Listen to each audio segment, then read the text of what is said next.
Alright, let's begin with the class. हमारी class का objective रहेगा इंशाल्लाह कि हम पॉलिनोमियल्स को प्रॉपर तरीके से समझेंगे। और पॉलिनोमियल्स एक ऐसा टॉपिक है जो अक्सर आ जाता है किसी ना किसी तरह, एग्जामिनर टेस्ट कर देता है।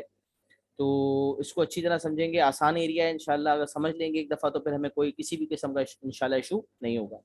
तो सबसे पहले बात करते हैं पॉलिनोमियल्स की तारीफ, definition. What is a polynomial? Polynomial किसे कहते हैं? तो a polynomial in the variable x is a sum of terms each of the form ax power n, where a is a constant and the power n a non-negative integer. अच्छा, अब यहां मैंने वाजे कर दिया नॉन नेगेटिव इंटीजर, ये बात बड़ी अहम। तो नॉन नेगेटिव और पॉजिटिव में क्या डिफरेंस है? तो याद रहे, पॉजिटिव का मतलब होता है सारी पॉजिटिव वैल्यूज 1 2 3 4, और नॉन नेगेटिव का मतलब है नेगेटिव नहीं होना चाहिए। तो इसका मतलब जीरो भी हो सकता है और पॉजिटिव पॉजिटिव भी हो सकता है। तो नॉन नेगेटिव में जीरो और पॉजिटिव दोनों शामिल हो जाते हैं। बस नॉन नेगेटिव और पॉजिटिव में सिर्फ जीरो का ही फर्क है। तो नॉन नेगेटिव इंटीजर का मतलब है कि पावर जीरो भी हो सकती है, वन हो सकती है, टू हो सकती है, थ्री हो सकती है, और मैक्सिमम फोर हो सकती है। मैक्सिमम फोर हो सकती है। वजह कि हमारे सिलेबस के हिसाब से मैक्सिमम फोर हो सकती है। हमारे सिलेबस में मैक्सिमम 4 डिग्री इक्वेशन,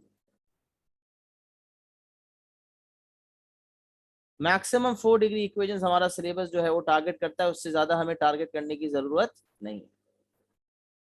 अच्छा, अब सवाल ये पैदा होता है कि हर टर्म इस फॉर्म का होना चाहिए, और बहुत सारे टर्म्स के सम को पॉलिनोमियल कहते हैं। और पॉली का मतलब होता है मैनी, नोमियल का मतलब होता है terms. Polynomial means many terms, sum of many terms, each of the form a x power n. अच्छा, ए तो कांस्टेंट है, चाहे पॉजिटिव हो, नेगेटिव हो, फ्रैक्शन हो, कोई मसला नहीं है। बट ये एन का बड़ा मसला है। ये जो एन है इसे सिर्फ और सिर्फ इंटीजर होना है, और साथ ही साथ इसे नॉन नेगेटिव भी होना है। मतलब ये एक होल नंबर भी होगा और नॉन नेगेटिव भी होगा। तो ये बात एक वाजे तौर पे आप समझ लें। सही है। अच्छा, अब एग्जांपल्स देखते हैं। 3x² minus 5x+2, 2x+1, 5x⁴ minus half x+1 are polynomials. अब देखें, बहुत सारे इसको हम क्वाड्रेटिक कहा करते थे। इक्वल टू जीरो होता था तो इसे क्वाड्रेटिक इक्वेशन कहते थे। और अगर y इक्वल टू करके लिखा होता था तो उसको हम क्वाड्रेटिक एक्सप्रेशन कहते थे। तो quadratic expression is also a polynomial. Now this is a linear expression, this is also a polynomial. अब देखें, पावर यहाँ पर क्या है? वन। यहाँ पर पावर क्या है? टू। पावर क्या है? वन। और यहाँ तो x है ही नहीं। सर आपने तो कहा था ax n होना चाहिए। x नहीं है बेटा, लेकिन x अगर ना हो तो इसका मतलब x की पावर क्या है? जीरो है। और x की पावर तो जीरो हो सकती थी, क्योंकि पावर जो n है उसको नॉन नेगेटिव होना था, मतलब वो जीरो भी हो सकता था। और जब कोई भी बेस जीरो होती है तो वो वन बन जाती है, वो इसलिए वो नजर नहीं आती। तो इसलिए कांस्टेंट नंबर जो होता है उसका ऐड होना भी जो है वो पॉलिनोमियल्स में ही शामिल है। तो ये तीनों के तीनों जो है पॉलिनोमियल्स की डेफिनेशन को पूरा कर रहे हैं। अब हम बात करते हैं अगले दो की। Both of them are not polynomials. सवाल, भाई पहला वाला ये जो आपके सामने एक्सप्रेशन नजर आ रहा है ये पॉलिनोमियल क्यों नहीं है? चैट पे रिस्पॉन्ड करें। Why is it not a polynomial? क्या वजह है?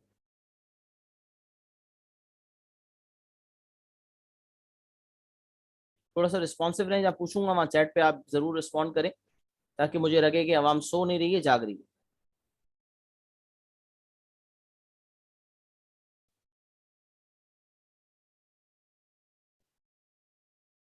जी, ये जो है वो पॉलिनोमियल क्यों नहीं है? Yes, very good.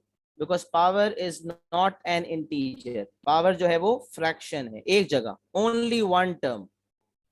Power is a non integer, ये प्रॉब्लम है। अच्छा, फिर यहाँ पर इस वाले में क्यों भाई पॉलिनोमियल नहीं है?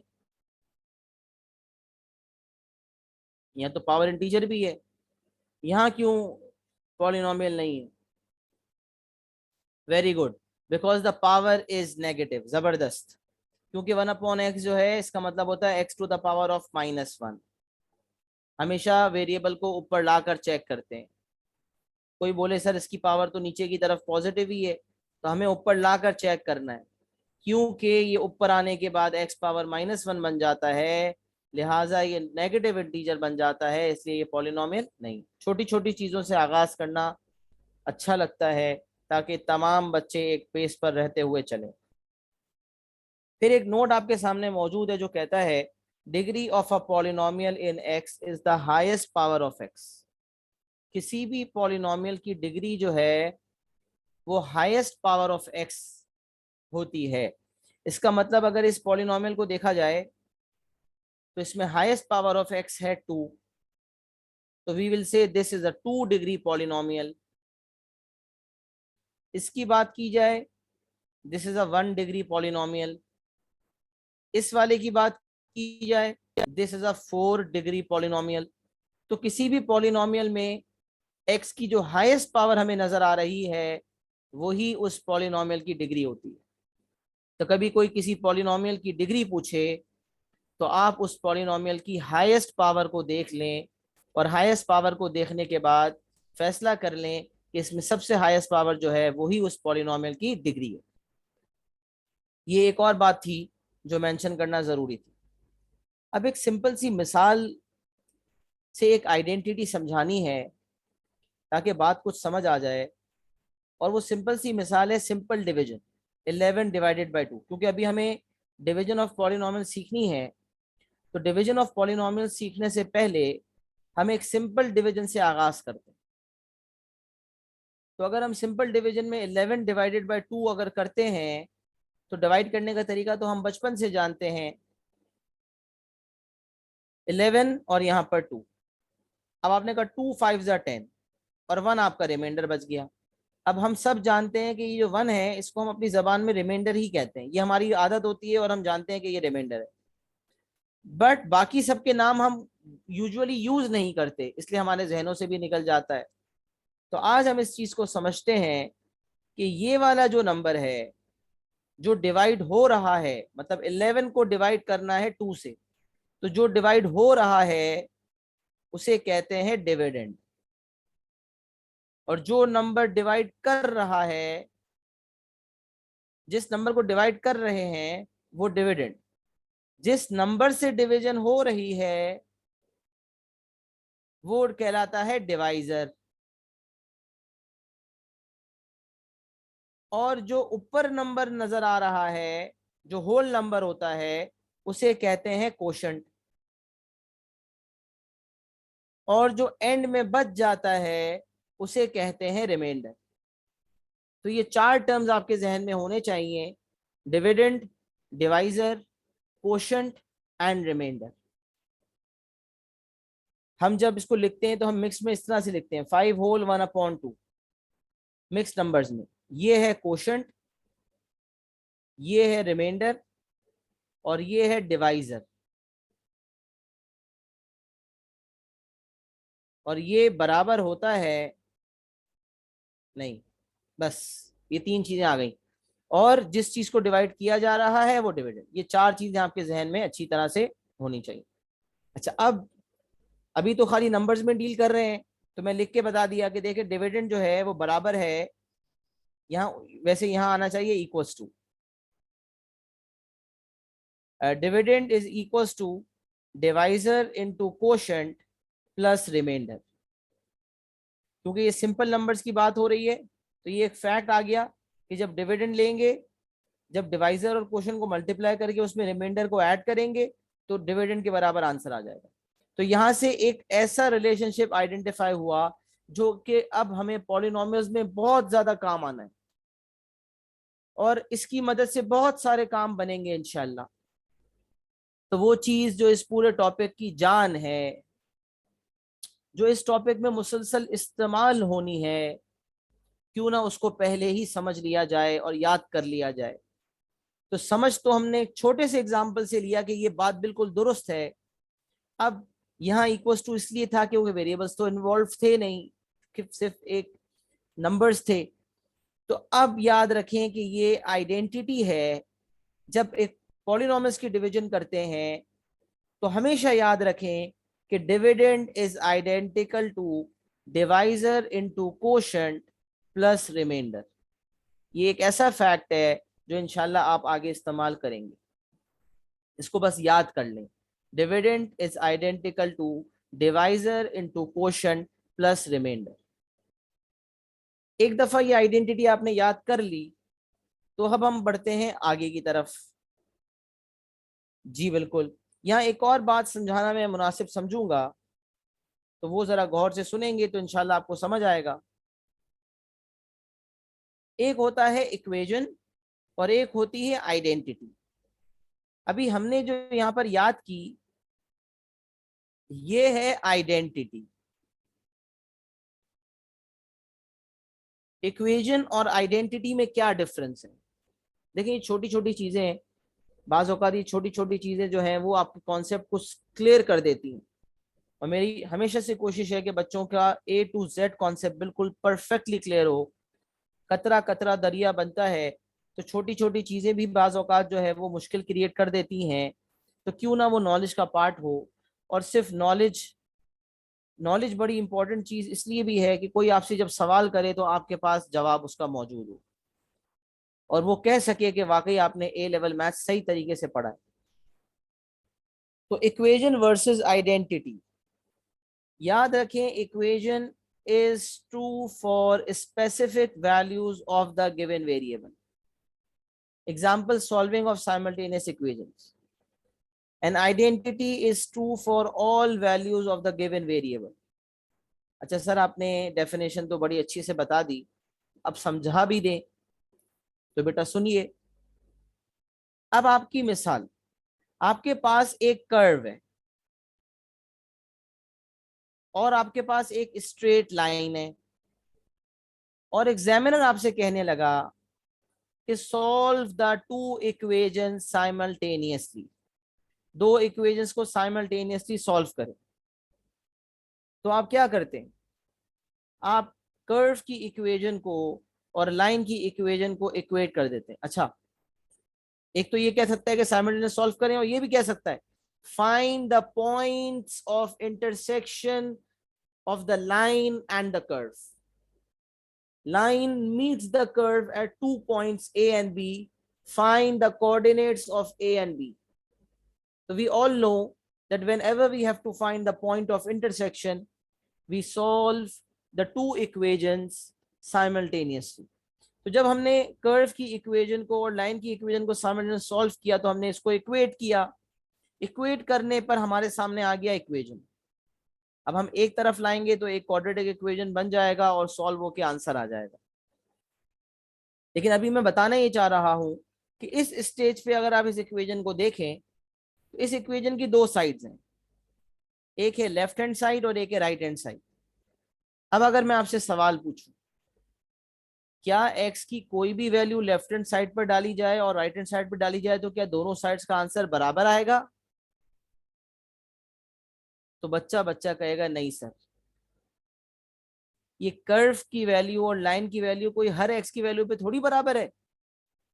साइमल्टेनियस इक्वेशंस का तो कॉन्सेप्ट ही ये कहता है कि वो वैल्यूज ऑफ x और y आइडेंटिफाई करो जब दोनों एक लेवल पे मौजूद थे, जब दोनों मिल रहे थे, जब उस वक्त x और y दोनों का सेम था। तो इसका मतलब अगर मैं x की वैल्यू 1 डाल दूं तो 1 + 5 + 6 12 हो गया, और यहाँ 1 - 3 डाल दो -2 हो गया। अब जाहिर बात है 12 और -2 तो बराबर नहीं है। तो पता चला ऐसे अंधाधुंध फायरिंग नहीं हो सकती कि जो x की वैल्यू लेफ्ट हैंड साइड पे डालूं वही राइट हैंड साइड पे डालूं और बराबर हो जाए। नहीं, कोई स्पेसिफिक वैल्यूज होंगी जो इस इक्वेशन को सेटिस्फाई करेंगी, जिसपे left hand side right hand side आपस में क्या होंगी? बराबर होंगी। तो पता चला ये बेचारा इक्वेशन है, आइडेंटिटी नहीं है। अब आइडेंटिटी क्या है भाई? Identity is true for all values of the given variable. Identity जो है वो तमाम वैल्यूज के लिए वैलिड है। अब तीन मशहूर जमाना आइडेंटिटीज बचपन से पढ़ रहे हैं। a + b whole square is equals to a square plus, अच्छा हम कहते हैं इक्वल्स टू है, लेकिन दरअसल वो आइडेंटिकल होता है। A plus b whole square is identical to a square, लिख ही देता हूं, a plus b whole square is identical to a square plus 2ab plus b square. बचपन से देख रहे हैं। तो ये आइडेंटिटी क्यों कहलाती है?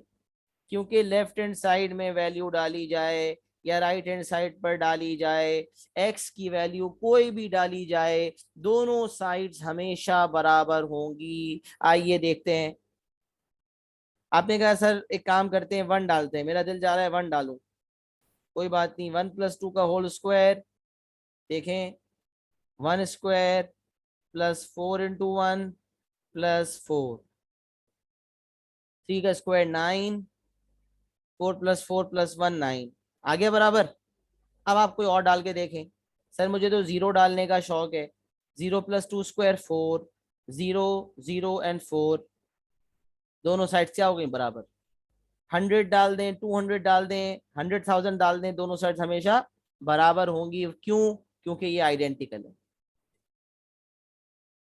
अच्छा, हमारी आदत इक्वल टू लिखने की होती है, ऐसा मसला नहीं है कि आपके मार्क कट जाएंगे 3 लाइनें ना बनाने पे, लेकिन हमें पता होना चाहिए कि ये इक्वेशन नहीं बल्कि आइडेंटिटी। और एक a square minus b square is equal to a minus b a plus b. तो x square minus 2 square is identical to x minus 2 x plus 2। इसमें आप 1 डालें, यहाँ 1 डालें, यहाँ 1 डालें, तो ये आ गया -3, और वहां आ गया -1 × 3 -3, दोनों साइड्स फिर बराबर हो गए। तो ये दोनों की दोनों आइडेंटिटीज हैं। और मैथ्स के अंदर 3 आइडेंटिटीज हम पढ़ते हैं, और हम ट्रिग्नोमेट्री भी एएस में पढ़ के आ चुके हैं, जिसमें हमने आइडेंटिटीज को देखा है। और ट्रिग्नोमेट्रिक आइडेंटिटीज हमने पढ़ी, लिहाजा हमें पता ये चला कि भाई आइडेंटिटी और इक्वेशन डिफरेंट होते हैं, और क्या डिफरेंस है ये हमें क्लियर हो गया। सही है जनाब। अब आप करेंगे ये कि आप जो है इसका स्क्रीनशॉट ले लें, फिर कुछ एग्जांपल्स वगैरह जो है वो मैं कॉपी जो है, जो एग्जांपल सॉल्व होने वाले हैं वो मैं आपके सामने पेश करूंगा। इसमें से भी कुछ नोट डाउन करना चाहते हैं तो 2 मिनट बेशक ले लें।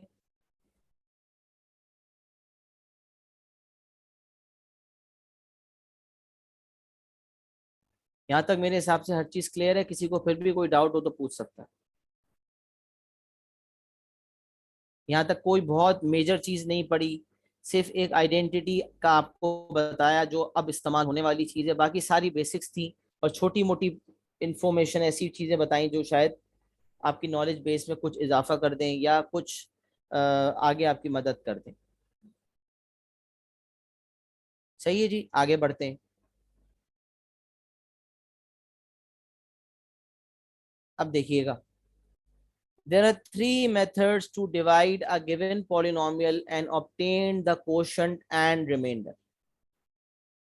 पॉलिनोमियल को डिवाइड करने के 3 तरीके। अब जैसे सिंपल नंबर्स की डिवीजन होती है, वैसे अब हमें सीखनी है डिवीजन ऑफ पॉलिनोमियल्स। तो जो डिवाइड हो रहा है वो भी पॉलिनोमियल है, जो डिवाइड कर रहा है वो भी पॉलिनोमियल है, और जो क्वोशंट बच रहा है वो भी पॉलिनोमियल है, और जो रिमाइंडर बच रहा है वो या तो कांस्टेंट होगा या वो भी हो सकता है पॉलिनोमियल। तो अब ये थोड़ी सी बातें आपको बतानी है इंशाल्लाह। तो चंद एग्जांपल्स आपके सामने पेश करते हुए आपको इंशाल्लाह समझाएंगे, और एग्जाम्पल को आप समझें भी अच्छी तरह से, और जो एग्जाम्पल्स मैं सॉल्व कर रहा हूं उसको सॉल्व भी करें। 3 methods to divide a given polynomial and obtain the quotient and remainder।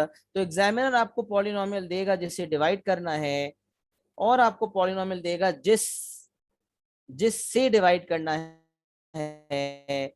इसका मतलब आपको डिविडेंड देगा और डिवाइजर देगा, और आपसे क्वोशंट और रिमाइंडर मांगेगा। जब आपके सामने एक पॉलिनोमियल मौजूद है जिसे डिविडेंड कहते हैं, और एक और पॉलिनोमियल मौजूद है जिसे डिवाइजर कहते हैं, और आपको क्वोशंट और रिमाइंडर निकालना है, तो आपके पास 3 तरीके हैं, जिसमें सबसे पहला तरीका है सिंथेटिक डिवीजन।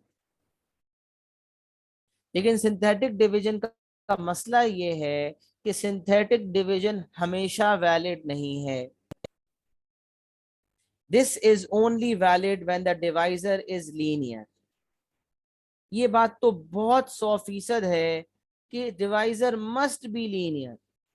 अगर तो डिवाइजर लीनियर नहीं है तो सिंथेटिक डिवीजन नहीं लग सकती।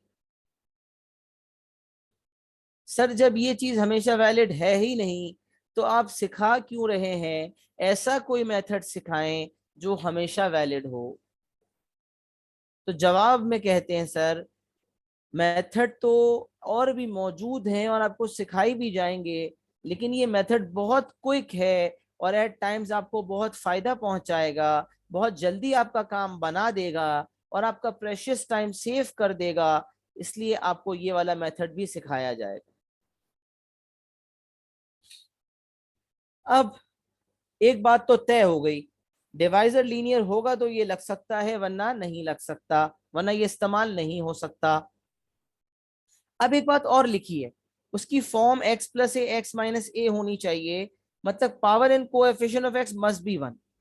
अब मैं यहाँ एक बात ऐड कर रहा हूं, ये जो नोट है, दिस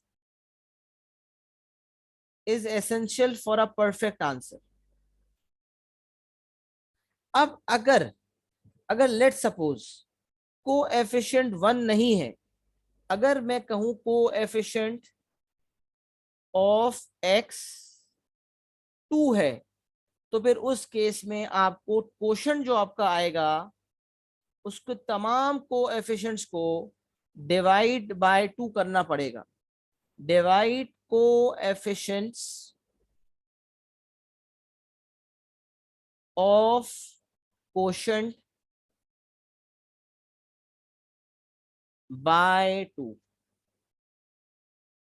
सिमिलरली अगर यहां 3 लिखा हुआ है तो divide the coefficients of quotient by 3। Similarly अगर डिवाइजर जो है उसका कोएफिशिएंट ऑफ x 4 है तो divide the coefficients of quotient by 4। Having said that, let's move forward and understand how synthetic division works. फिर इस चीज को मैं मजीद एम्फेसाइज करूंगा ताकि बात जहन में कुछ बैठे। अभी क्या कह रहे हैं इतना समझ नहीं आ रहा होगा, एग्जाम्पल करवाऊंगा तो अच्छा समझ आएगा।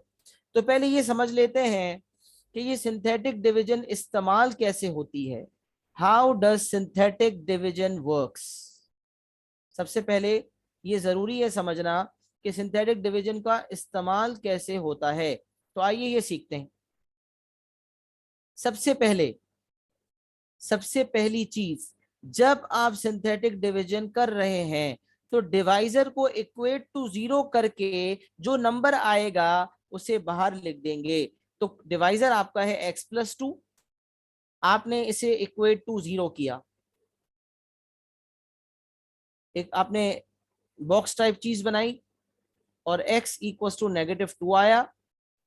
डिवाइजर को आपने इक्वेट टू 0 किया, नंबर -2 आ गया, इसको बाहर लिख दिया। अच्छा, अब ये जो आपने बॉक्स टाइप चीज बनाई है इसमें जितने कोएफिशिएंट्स है डिविडेंड के वो सारे लिख लें। x power 4, x power 3, x power 2, x power 1 and x power 0। तो इसका मतलब डिविडेंड के तमाम कोएफिशिएंट्स यहां लिखे जाएंगे, डिवाइजर को इक्वेट टू 0 करके जो नंबर आएगा उसको बाहर लिखा जाएगा। तो अब यहाँ हम डिविडेंड के तमाम कोएफिशिएंट्स देखते हैं। तो डिविडेंड का पहला कोएफिशिएंट है 2, फिर है -1, फिर है -2, फिर है 4 और फिर है -1। आइए लिखते हैं। तो ये हो गया 2, -1, -2, 4 एंड -1। अच्छा, यहां मैं समझता हूं कि एक बात जो है मुझे बतानी चाहिए, वो सुने। अगर लेट सपोज ये टर्म होता ही नहीं, 2x power 4 minus x cube के बाद डायरेक्ट 4x माइनस 1 होता, तो याद रखेंगे कि यहाँ एक्स स्क्वायर तो आपने लिखा हुआ ही होगा और तमाम को एफिशिएंट सीक्वेंस में ही लिखने होंगे। डायरेक्ट एक्स क्यूब के बाद एक्स नहीं आ सकता, लिहाजा आप एक्स स्क्वायर लिखेंगे। और क्योंकि आपको एक्स स्क्वायर वाला टर्म नजर नहीं आ रहा तो अंडरस्टैंडिंग आपकी ये होगी कि उसका कोएफिशिएंट यकीनन 0 होगा, तभी वो टर्म गायब हो गया। तो आप उसकी जगह 0 लिख देंगे। तो बताने का मकसद लिखने तमाम कोएफिशिएंट्स हैं, चाहे वो जीरो ही क्यों ना हो, उसे जरूर ब जरूर लिखना है। और सबसे जो डिविडेंड की सबसे हाईएस्ट पावर है उस कोएफिशिएंट से लेकर सबसे लोएस्ट पावर तक, यानी कांस्टेंट टर्म तक, जहां एक्स की पावर जीरो होती है, ये वाला टर्म, उस टर्म तक तमाम कोएफिशिएंट्स आपने लिखने। 2, -1, -2, 4 एंड -1 आपने लिख दिया। अब प्रोसेस स्टार्ट हुआ। अब तक हमने कुछ नहीं किया, डिविडेंड के कोएफिशिएंट्स लिखे, डिवाइजर इक्वल टू जीरो करके लिखा है। अब प्रोसेस को सुनना है गौर से।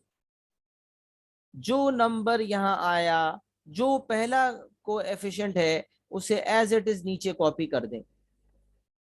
अब जो नंबर नीचे आया उसे इस नंबर से मल्टीप्लाई करेंगे, इन दोनों को मल्टीप्लाई करेंगे, और जो नंबर आएगा उसको यहां लिख देंगे। तो -2 मल्टीप्लाई बाय 2 इज -4। यहां आपने लिख दिया -4। अब ये जो दोनों नंबर्स हैं इन्हें करेंगे ऐड। इन्हें क्या करेंगे? ऐड। तो -1 और -4 जब मिल गए, -1 -4 इज -5। फिर जो नंबर यहां नीचे आया उसे यकीनी तौर पे इस नंबर से मल्टीप्लाई होना है, और वही प्रोसेस अब रिपीट होगा। तो -2 को -5 से जब मल्टीप्लाई किया तो माइनस माइनस प्लस होता है, ये हो गया 10। इसको यहां कॉपी कर दें। फिर जब -2 और 10 दोनों को ऐड किया तो यहां नंबर लिख दें। तो -2 + 10 इज 8। फिर जो नंबर 8 आया उसको -2 से मल्टीप्लाई कर दें, ये हो गया -16। इसको लिख दें यहां। तो 4 और -16 बन गए -12। अब जो नंबर यहाँ आया उसको मल्टीप्लाई करें -2 से और लिख दें यहाँ। तो -2 इंटू -12 इज +24। अब जो नंबर लिखा हुआ आया दैट इज 23। अब प्रोसेस आगे बढ़ नहीं सकता क्योंकि आगे मामला स्टॉप हो चुका है, तो आप भी मामला स्टॉप कर देंगे और यहाँ बॉक्स बन गया। और ये वाली चीज जो आपको मिली है इसको कहते हैं रिमाइंडर। और ये जो आपको नजर आ रहा है ये कहलाते हैं कोएफिशिएंट्स ऑफ कोशेंट, जिसकी मैं बात कर रहा था कि अगर डिवाइजर, जैसे यहाँ तो डिवाइजर में एक्स का कोएफिशिएंट 1 है तो कुछ करने की जरूरत नहीं है, परफेक्ट कोशेंट आया है। लेकिन अगर लेट सपोज यहाँ 2x + 1 होता या 2x + 4 होता, तो ये 2 जो है इसकी वजह से जितने कोएफिशिएंट्स ऑफ कोशेंट होते उनको डिवाइडेड बाय 2 करना पड़ता। तो इसीलिए कहा जाता है कि सिंथेटिक की परफेक्ट एप्लीकेशन तब होती है जब डिवाइजर लीनियर भी हो और कोएफिशिएंट ऑफ एक्स 1 भी हो। लेकिन अगर डिवाइजर लीनियर तो है लेकिन कोएफिशिएंट ऑफ एक्स 1 नहीं है, तो फिर याद ये रखना है कि क्वोशंट के तमाम कोएफिशिएंट्स जो हैं वो डिवाइड होंगे 2 से। अगर वो जो भी नंबर होगा उससे, अगर 2 है लिखा हुआ एक्स का कोएफिशिएंट तो 2 से डिवाइड होंगे। और बल्कि आप देख भी रहे होंगे कि आपके डबल होके आएंगे, ये 4 आ रहा होगा, ये -10 आ रहा होगा, ये 16 आ रहा होगा, ये -24 आ रहा होगा, हर चीज डबल होके आएगी। तो आप उसको सिंप्लीफाई कर देंगे, मतलब डिवाइडेड बाय 2 कर देंगे। तो ये एक ऐसी बात है जो अगर बच्चा भूल जाता है तो उसके मार्क्स कट जाते हैं। तो synthetic division is a very very quick method and it gives answer very quickly, therefore you can use it। अब मुझे जब इसका आंसर देना था तो अब जो मैं क्वेश्चन देने वाला हूं वो कैसे देने वाला हूं ये भी समझ लें। x⁴ हाईएस्ट डिग्री, अच्छा डिविडेंड की हाईएस्ट डिग्री को नोट करें और डिवाइजर की हाईएस्ट डिग्री को नोट करें। डिवाइजर की जो डिग्री, हाँ द हाईएस्ट पावर को नोट करें, आई मीन टू से। तो degree of dividend and degree of divisor, degree of dividend is 4 and degree of divisor is 1। तो अब सोचें जब एक 4 डिग्री पॉलिनोमियल को 1 डिग्री पॉलिनोमियल से डिवाइड करते हैं तो हमारे पास कितने डिग्री पॉलिनोमियल बचता है? ये सिंपल एग्जांपल से समझा रहा हूं। X power 4 upon x power 1 करते हैं, एक्स क्यूब बचता है। तो 4 डिग्री पॉलिनोमियल को जब 1 डिग्री पॉलिनोमियल से डिवाइड किया जाएगा तो मेरे पास जो पॉलिनोमियल बचेगा यानी कि क्वोशंट वो 3 डिग्री होगा। तो because the polynomial was 4 degree and the divisor is 1 degree, therefore the quotient will be 3 degree. और 3 डिग्री पॉलिनोमियल की जनरल फॉर्म होती है a x cube plus b x square plus c x plus d. लिहाजा पता चला कि ये तमाम जो कोएफिशिएंट्स हैं ये एक क्यूबिक पॉलिनोमियल के हैं, और वो भी सीक्वेंस में।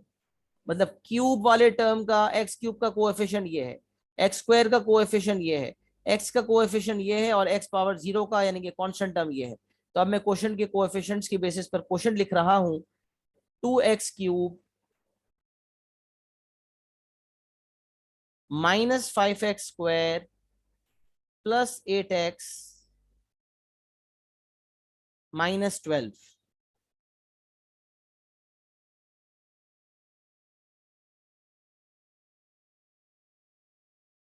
और जो आपका रिमाइंडर है दैट इज 23। तो ये सबसे पहला मेथड सिंथेटिक डिवीजन। एक दफा क्विक, और ये आपका फाइनल आंसर बन गया। This will be your final answer. अब एक क्विक थोड़ा सा मैं रिवीजन करता हूं, फिर किसी का कोई सवाल होगा तो वो भी लेंगे। 4 डिग्री पॉलिनोमियल 1 डिग्री पॉलिनोमियल से डिवाइड हो रहा है, क्वोशंट आएगा 3 डिग्री। सबसे पहले डिविडेंड के तमाम कोएफिशिएंट्स को लिखेंगे बॉक्स के टॉप पे, डिवाइजर को इक्वेट टू 0 करके नंबर लिखेंगे बाहर। पहला कोएफिशिएंट जो है जो डिविडेंड का था वो कॉपी होगा, नीचे आएगा बॉक्स के, उस बाहर वाले नंबर से मल्टीप्लाई होगा और मल्टीप्लाई होके अगले कोएफिशिएंट के नीचे आ जाएगा। दोनों को ऐड किया जाएगा और नंबर नीचे आएगा। जो भी नंबर नीचे आएगा उसको बाहर वाले से वापस मल्टीप्लाई किया जाएगा और उसको फिर आगे भेज देंगे। फिर एडिशन होगी, फिर नंबर आएगा, फिर मल्टीप्लिकेशन होगी और नंबर फॉरवर्ड हो जाएगा। And this process will repeat जब तक कि एक आखिरी नंबर ना अचीव हो जाए जिसे रिमाइंडर कहेंगे। ये सिंथेटिक डिवीजन को आपको सामने पेश किया। अब किसी का कोई सवाल है तो वो डेफिनेटली पूछ सकता है।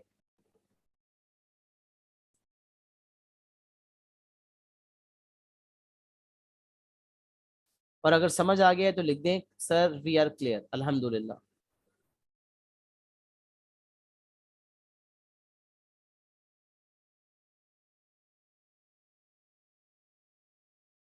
जी बिल्कुल। ये एक और सवाल पूछा गया, सर अगर यहाँ पर कांस्टेंट ना हो, अगर यहाँ कांस्टेंट ना हो तो क्या x पावर 0 तक लिखना पड़ेगा? जी बिल्कुल। अगर कांस्टेंट नहीं होगा तो x पावर 0 तक लिखेंगे, और x पावर 0 का जो कोएफिशिएंट होगा in that case it will B 0। लेकिन लिखेंगे x पावर 0 तक। x पावर सबसे हाईएस्ट पावर से स्टार्ट करके x पावर 0 तक ही जाएंगे, वो भी सीक्वेंस में, ना बीच में कोई ओमिट करेंगे और ना लास्ट में x पावर 0 को ओमिट करेंगे। क्योंकि कांस्टेंट टर्म मौजूद नहीं होगा तो x पावर 0 का जो कोएफिशिएंट होगा दैट वुड बी 0, और हम उसको जरूर ब जरूर लिखेंगे।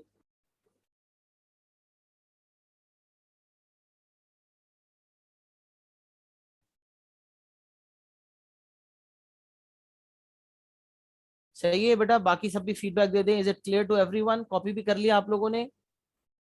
फीडबैक दे दें, feedback really matters.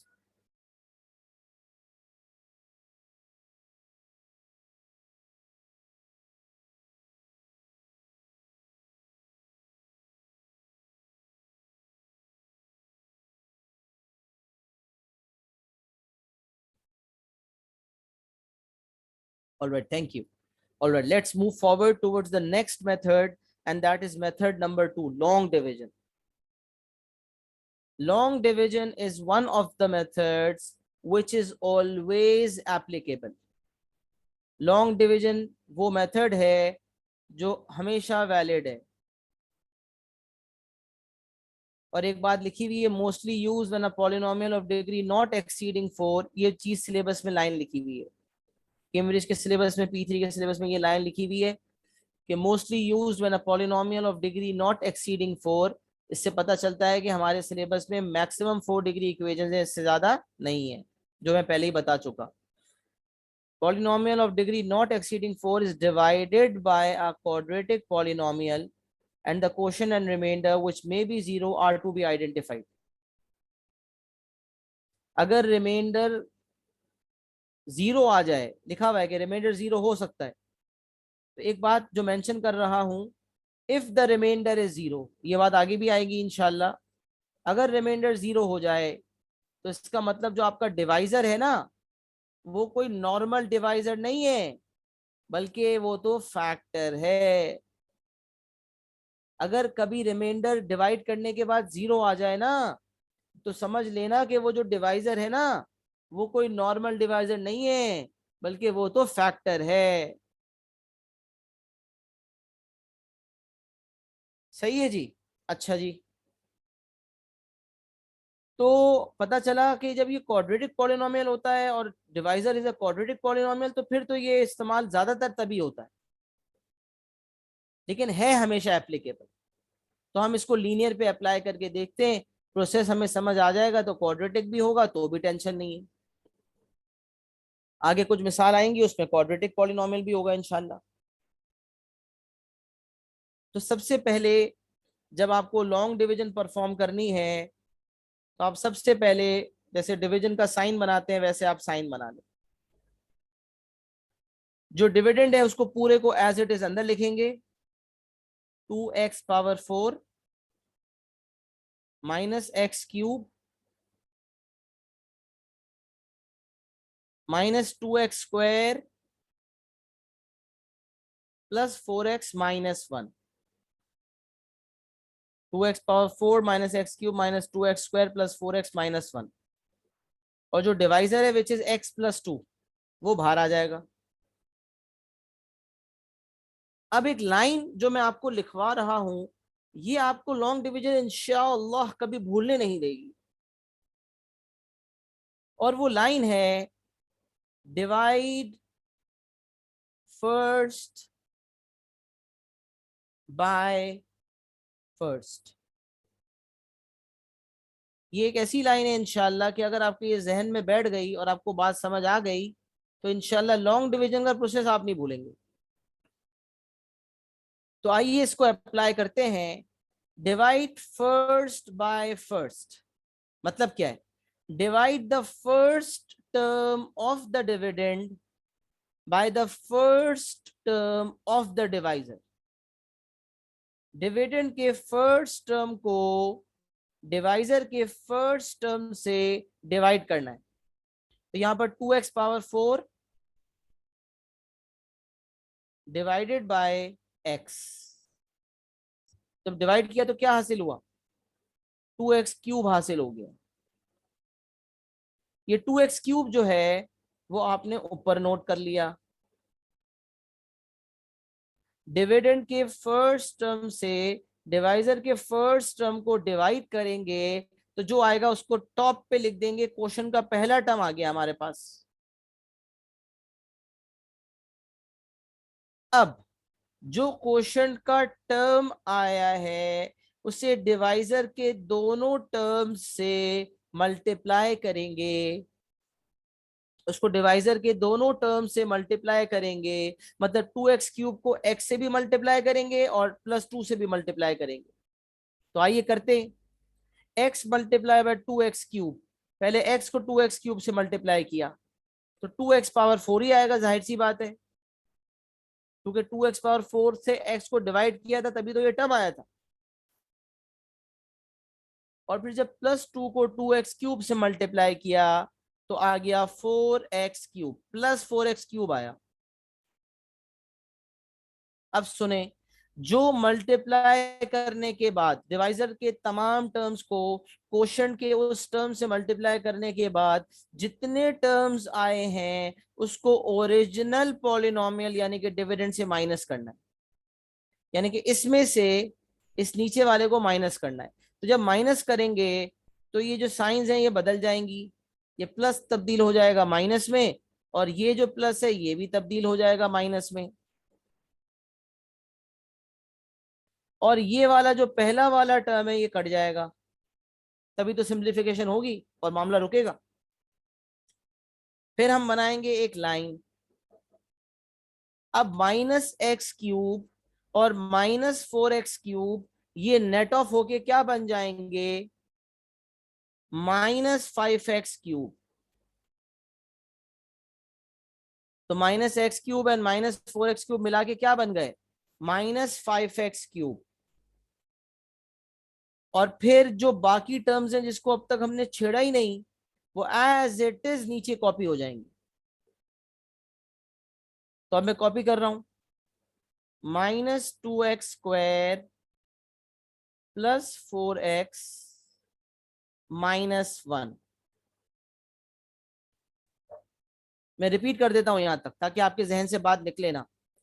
Divide first by first का क्या मतलब, डिविडेंड के पहले टर्म से डिवाइजर के पहले टर्म को डिवाइड कर दे।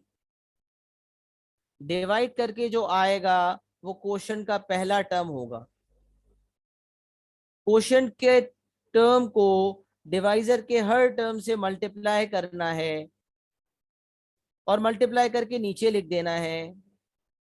जो चीज नीचे लिखी हुई है उसको ओरिजिनल पॉलिनोमियल से माइनस कर देना है। तो पहला टर्म हमेशा कट जाएगा, बाकी जो टर्म्स ऐड सब्ट्रैक्ट हो रहे हैं उनको ऐड सब्ट्रैक्ट कर लिया, और जिनमें कोई छेड़खानी नहीं हुई उनको एज इट इज नीचे कॉपी कर दिया। अब प्रोसेस होगा रिपीट, और फिर आपके जहन में लाइन आएगी, डिवाइड फर्स्ट बाय फर्स्ट। इसका मतलब डिविडेंड, इसका मतलब ये जो बचा हुआ पॉलिनोमियल है इसका जो फर्स्ट टर्म है इससे डिवाइजर के फर्स्ट टर्म को डिवाइड करेंगे। तो इसका मतलब -5x³ डिवाइडेड बाय x, और आपके पास आ गया -5x²। और इसको आप लिख देंगे यहां पर -5x²। ये आपका क्वेश्चन का दूसरा टर्म आ गया। अब जो क्वेश्चन का दूसरा टर्म आया है उसको भी आप डिवाइजर के हर टर्म से मल्टीप्लाई करेंगे। तो x भी -5x² से मल्टीप्लाई होगा और +2 भी -5x² से मल्टीप्लाई होगा। तो x multiplied by -5x² is -5x³। अब -5x² से इस पूरे को मल्टीप्लाई करना है, तो पहले x मल्टीप्लाई हुआ फिर +2 मल्टीप्लाई होगा। तो +2 इंटू -5x² इज -10x²। फिर हमें पता है कि जो मल्टीप्लाई होके आता है उसकी उसको सब्ट्रैक्ट होना है। जब उसको सब्ट्रैक्ट होना है तो उसकी साइंस को चेंज भी करना है, तो माइनस बन जाएगा प्लस, और क्योंकि यहां भी माइनस है ये बन जाएगा प्लस। पहला टर्म हमेशा की तरह कट जाएगा, नेटिंग ऑफ करेंगे, -2x² + 10x² हो गया 8x² + 4x -1, जिसको अब तक टच नहीं किया हुआ एज इट इज कॉपी हो जाएगा और प्रोसेस आगे चलेगा। आगे बढ़े, फिर प्रोसेस रिपीट हुआ, divide first by first 8x² divided by x and we get 8x। ये 8x जो है इसको हमने कॉपी कर दिया। अब जब मल्टीप्लाई करेंगे तो ये हो जाएगा 8x² और +2 इंटू 8x करेंगे ये हो जाएगा +16x। साइंस आपको पता है सारी चेंज होंगी। पहला टर्म हमेशा की तरह कट जाएगा, 4x - 16x बच गया -12x -1। फिर जो है, अच्छा कमाल की बात सुनिए, ये प्रोसेस चलेगा कब तक, सवाल तो ये है कब तक ये प्रोसेस चलेगा। तो ये प्रोसेस तब तक चलेगा जब तक जो रिमाइंडर है उसकी डिग्री डिवाइजर की डिग्री से कम ना हो जाए। ये बात आगे नोट में लिखी हुई है, long division will stop when the degree of remainder is lesser than degree of divisor। जब तक बराबर डिग्री है, अच्छा अब यहाँ x² होता, तो अब यहाँ मामला रुक जाता। हमारे जहनों में एक होता है ना कि हमेशा एक कांस्टेंट नंबर ही रिमाइंडर है, नहीं, remainder can also be a polynomial. तो वो कब होता कि अगर क्वाड्रेटिक आपका डिवाइजर होता तो आपका रिमाइंडर फिर लीनियर होता।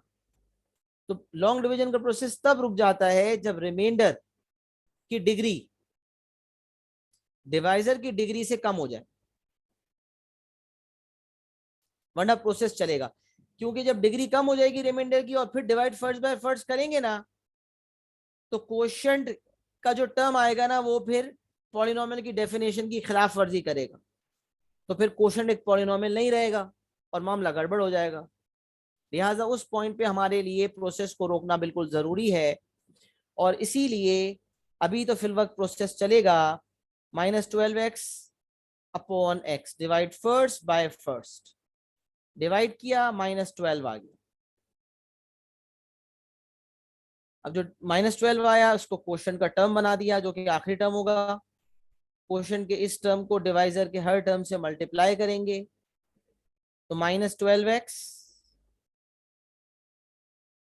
-24, साइंस क्या हो जाएंगी भाई, हमेशा की तरह साइंस हो जाएंगी change.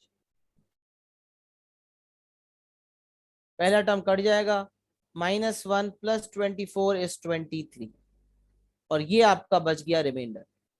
This will be your remainder. अब आपको आंसर देना था, आप आंसर बिंदास होके दें।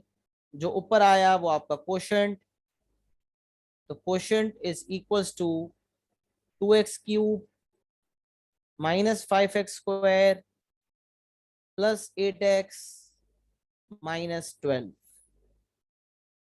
और आपका जो रिमाइंडर आया है दैट इज 23। तो ये है आपका दूसरा मेथड जिसे हमने नाम दिया लॉन्ग डिवीजन। जो याद रखने वाली बात है वो है divide first by first. Divide first by first करने के बाद डिविडेंड के फर्स्ट टर्म को डिवाइजर के फर्स्ट टर्म से डिवाइड करके जो टर्म आया उसको क्वोशिएंट का पहला टर्म बनाया। क्वोशिएंट में जो भी टर्म बनेगा उसको पूरे डिवाइजर से मल्टीप्लाई करके टर्म्स नीचे लिखेंगे, और क्योंकि उन्हें सब्ट्रैक्ट करना है उनकी साइंस चेंज होंगी, पहला वाला कट जाएगा, बाकी नेटिंग ऑफ होगी, और फिर जो बचेगा उसके बाद प्रोसेस रिपीट होगा, और इसी तरह क्वेश्चन का दूसरा, तीसरा और चौथा टर्म आएगा। तो ये हमने लॉन्ग डिवीजन को डिटेल में समझ लिया, और मैंने आपके सामने भी रख दिया एग्जाम्पल। एक्नॉलेज करें कि क्या हर बच्चे को ये लॉन्ग डिवीजन सही से समझ आ गया। किसी का कोई सवाल हो तो वो रेज हैंड करके भी पूछ सकता है, चैट पे भी पूछ सकता है, और सवाल नहीं है, क्लियर हो गया है, तो प्लीज एक्नॉलेज कर दें, yes sir we are clear.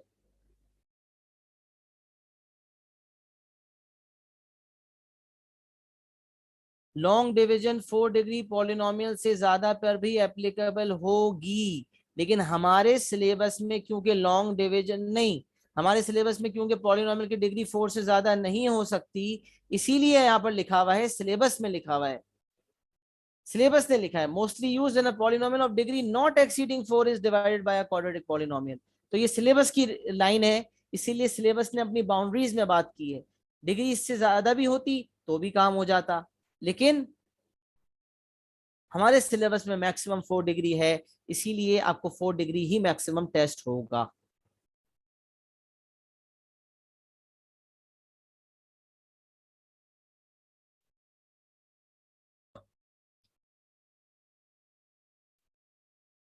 Copy भी कर लें, स्क्रीनशॉट भी ले लें, 1-2 मिनट देता हूं, फिर इंशाल्लाह आगे बढ़ेंगे।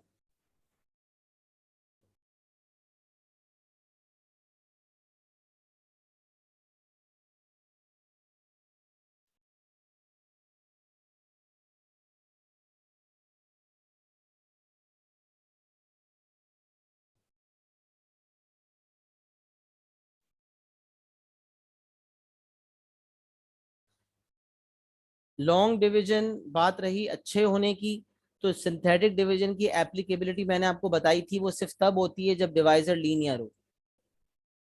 अगर डिवाइजर लीनियर है तो फिर लॉन्ग डिवीजन का इतना लंबा मेथड करना तो फजूल है।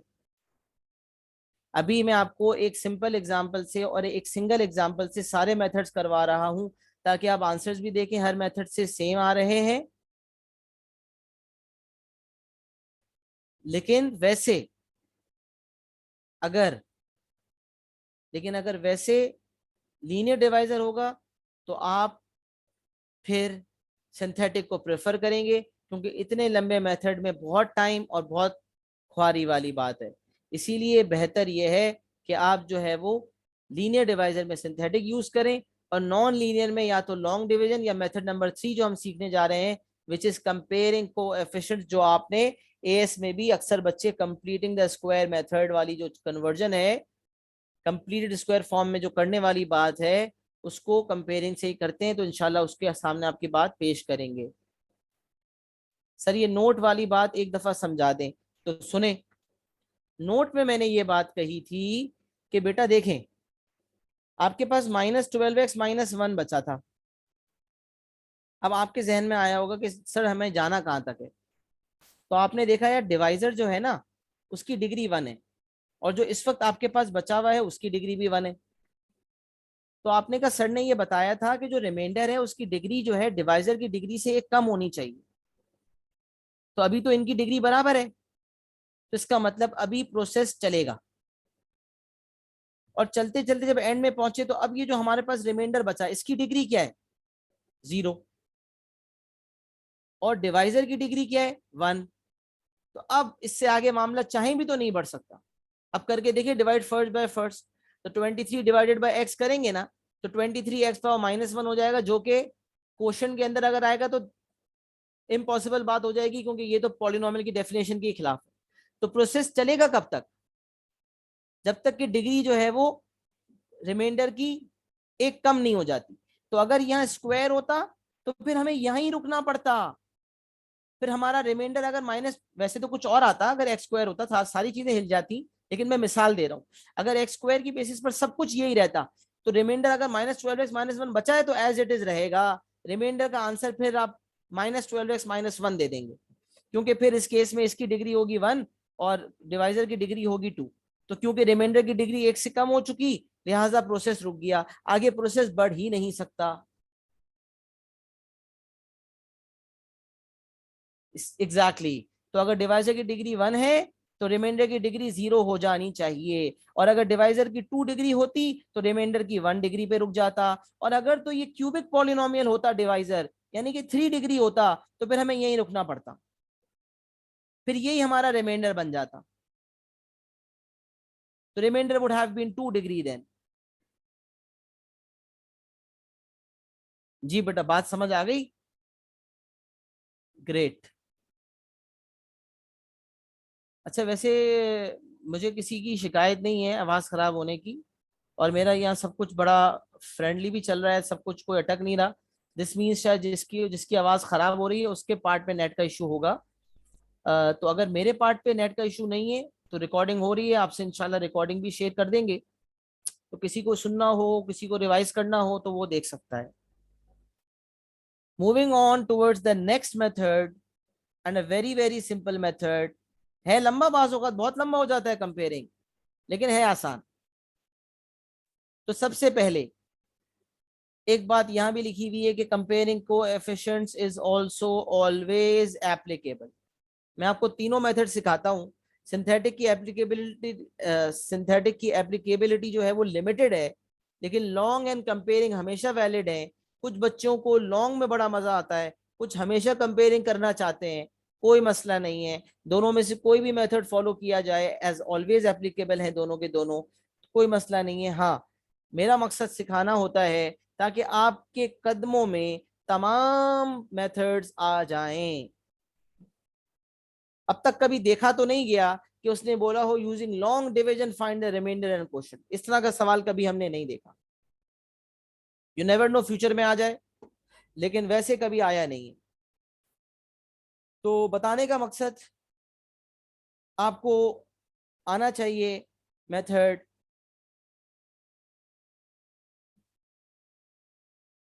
देखें यहाँ पे पॉलिनोमियल का क्या लिखा हुआ है, दिखा दूं।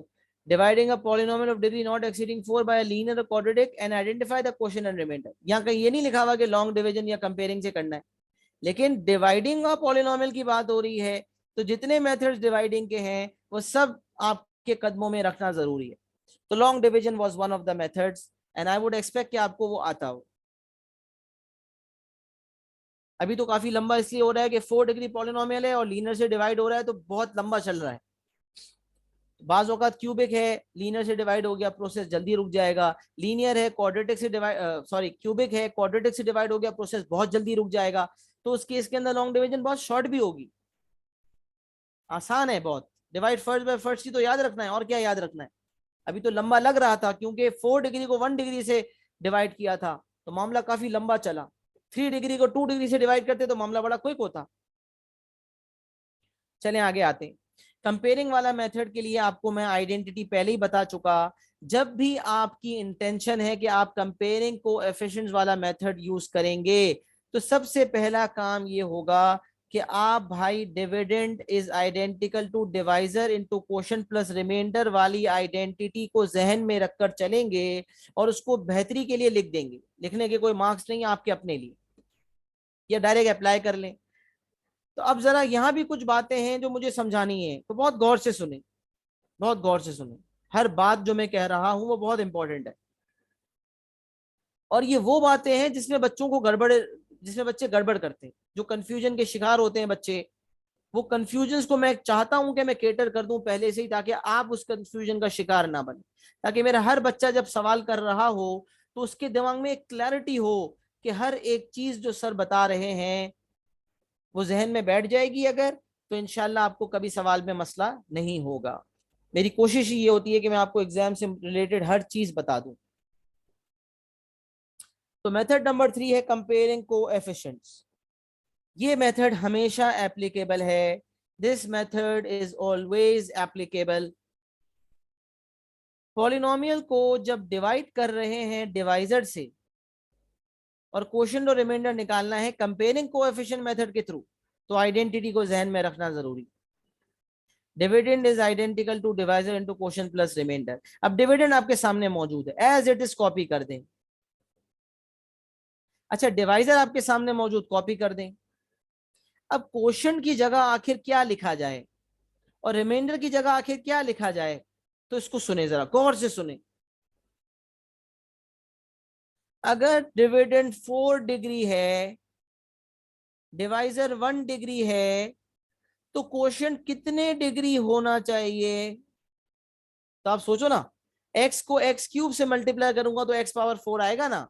तो इसका मतलब डिविडेंड और क्वोशंट की, सॉरी डिवाइजर और क्वोशंट की डिग्रीज को ऐड किया जाए तो डिविडेंड की डिग्री आनी चाहिए, क्योंकि x को जब x क्यूब से मल्टीप्लाई करूंगा तो पावर्स ऐड होंगी ना, तो x पावर 4 बन जाएगा. Same basis powers add, law of indices. तो पता चला डिविडेंड 4 डिग्री है, डिवाइजर 1 डिग्री है, तो क्वोशंट 3 डिग्री होगा. अब आपको मैं कहूं भाई डिविडेंड जो है, डिवाइजर जो है वो 2 डिग्री है, तो क्वोशंट कितने डिग्री होगा. अगर डिवाइजर आपका 2 डिग्री है, यही कर रहा हूं, बल्कि डिवाइजर आपका 2 डिग्री है, तो क्वोशंट भी 2 डिग्री होगा, क्योंकि एक्स स्क्वायर को एक्स स्क्वायर से मल्टीप्लाई, स्क्वायर वाले पॉलिनोमियल को स्क्वायर वाले से मल्टीप्लाई करूंगा तो 4 वाला आएगा ना. तो क्वोशंट की डिग्री के लिए, क्वोशंट की डिग्री डिटरमिन करने के लिए डिविडेंड की और डिवाइजर की दोनों की डिग्री इसका पता होना चाहिए. उसके लिए आप ये कर लें कि डिविडेंड की डिग्री से डिवाइजर की डिग्री को माइनस कर दें कि भाई 4 डिग्री है और 1 डिग्री डिवाइजर की, तो 4 - 1 3 आ गया. या यूं सोच लें कि इन दोनों की मिला के ये बनना चाहिए, एक ही बात है. तो डिविडेंड की डिग्री 4, डिवाइजर की डिग्री 1, 4 - 1 3, इन दोनों को मिला के 4 बनना चाहिए. ये अगर 2 डिग्री होता तो 4 - 2 2 आ जाता, तो 2 और 2 दोनों 2 डिग्री हो जाते. अच्छा, ये अगर 3 डिग्री हो जाता तो फिर ये 1 डिग्री होता.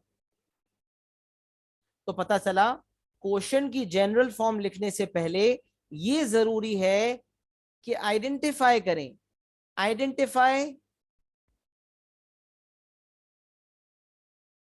द डिग्री ऑफ क्वेश्चन,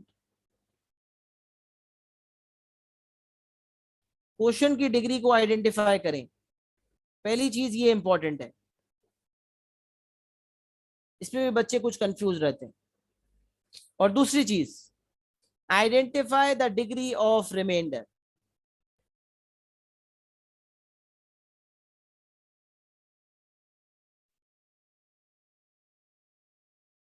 ये दो आइडेंटिफिकेशंस हमारे लिए बड़ी अहम और बहुत जरूरी है। अब क्वेश्चन की डिग्री का बता दिया, जब पता चला क्यूबिक है, तो क्यूबिक की जनरल फॉर्म क्या होती है? क्वाड्रेटिक की a x square plus b x plus c, बचपन से पढ़ी है ना। तो क्यूबिक की a x cube plus b x square plus c x plus d. तो क्यूबिक की जनरल फॉर्म लिख दी। अच्छा, अब सुने, डिवाइजर रिमाइंडर की डिग्री के लिए डिवाइजर की डिग्री देखनी है। ये तो लॉन्ग डिवीजन ने भी सिखाया, जो बार बार रिपीट भी किया। डिवाइजर की डिग्री 1 तो रिमाइंडर की डिग्री 0। डिवाइजर की डिग्री अगर 2 होती, प्रोसेस यहीं रुक जाता, तो रिमाइंडर की डिग्री 1 होती। डिवाइजर की डिग्री क्यूबिक होती तो रिमाइंडर की डिग्री जो है वो स्क्वायर हो जाती। तो रिमाइंडर की डिग्री को डिवाइजर की डिग्री से एक कम होना है। तो क्योंकि डिवाइजर की डिग्री 1 है, लिहाजा रिमाइंडर की डिग्री 0 हो जाएगी। तो क्वोशिएंट की डिग्री निकालने के लिए डिविडेंड की डिग्री से डिवाइजर की डिग्री को माइनस कर दें, और रिमाइंडर की डिग्री आइडेंटिफाई करने के लिए डिवाइजर की जितनी डिग्री है उससे एक कम कर दें। तो इसका मतलब remainder is 0 degree, therefore it will be a constant, लिहाजा मैंने सिर्फ प्लस ई कर दिया। अब अगर डिवाइजर 2 डिग्री होता, तो भी बच्चे गलती करते हैं, रिमाइंडर को कांस्टेंट ही लेते हैं। नहीं, डिवाइजर 2 डिग्री होता तो फिर रिमाइंडर जो है वो 1 डिग्री हो जाता। डिवाइजर 2 डिग्री होता तो रिमाइंडर 1 डिग्री हो जाता। इसका मतलब इट वुड हैव बीन, फिर सारा मामला बदल जाता। ये 2 डिग्री होता तो ये 2 डिग्री होता, और रिमाइंडर 1 डिग्री होता।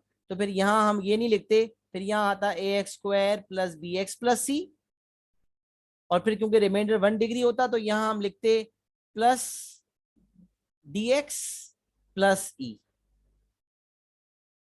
अगर डिवाइजर 2 डिग्री होता तो क्वोशिएंट 2 डिग्री बन जाता और रिमाइंडर 1 डिग्री बन जाता। तो रिमाइंडर की जगह हम लिखते डी एक्स प्लस ई।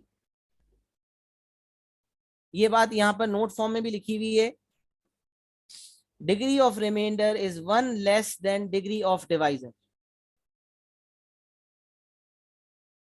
ये ऊपर भी लिखा हुआ था, लॉन्ग डिवीजन का प्रोसेस कब रुकेगा उस हिसाब से लिखा हुआ था। और यहाँ पर क्योंकि रिमाइंडर को लिखना था जनरल फॉर्म, तो degree of remainder is 1 less than degree of divisor. अगर डिवाइजर लीनियर है, रिमाइंडर कांस्टेंट है। डिवाइजर क्वाड्रेटिक है, रिमाइंडर लीनियर है। डिवाइजर क्यूबिक है, रिमाइंडर क्वाड्रेटिक है। एक ही बात बार बार दिमाग में पड़ती है तो लॉक हो जाती है। अच्छा, आगे बढ़े। उसके बाद आप इन दोनों ब्रैकेट्स को मल्टीप्लाई करेंगे। इन दोनों ब्रैकेट्स को आपने मल्टीप्लाई किया, प्लस ई किया, तो x पावर 4 का कोएफिशिएंट अलग कर दिया। एक्स क्यूब के जितने टर्म्स थे, एक बी एक्स क्यूब था और एक 2ax क्यूब था। ये हो गया b प्लस 2ax क्यूब, सी एक्स स्क्वायर और 2bx स्क्वायर, ये अलग हो गए, c प्लस 2bx स्क्वायर हो गए, dx और 2cx, तो d प्लस 2c हो गए, और फिर कांस्टेंट है 2d प्लस e, वो अलग हो गए। इसको इन ब्रैकेट्स को मल्टीप्लाई किया, e उसमें ऐड किया, और उसके बाद ये सारे टर्म्स आ गए।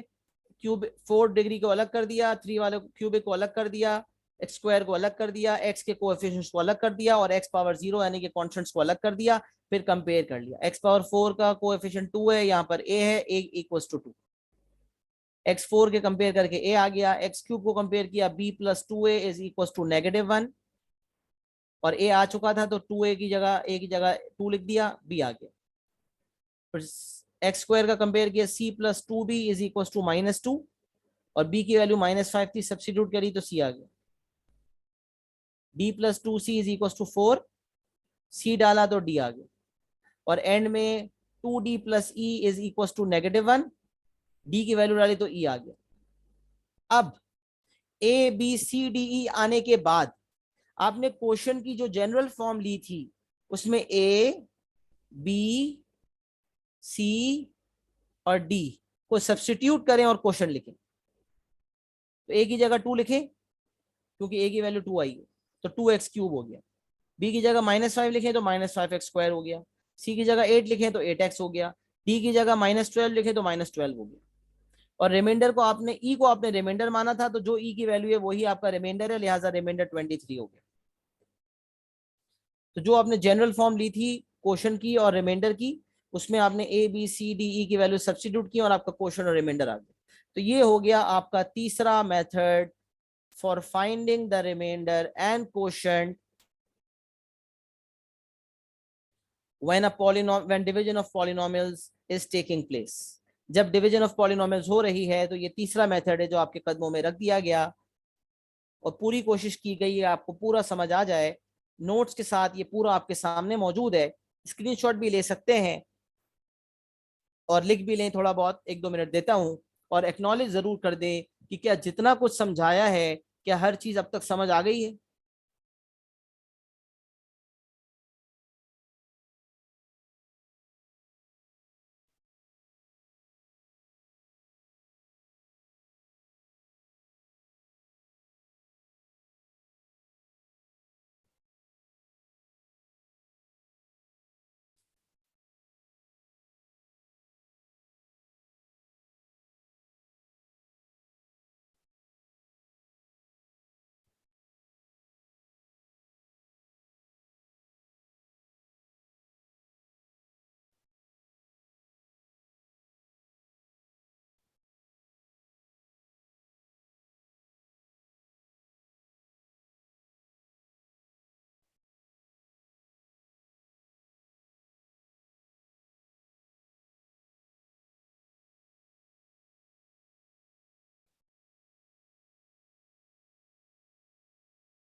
चलिए बेटा आगे बढ़े।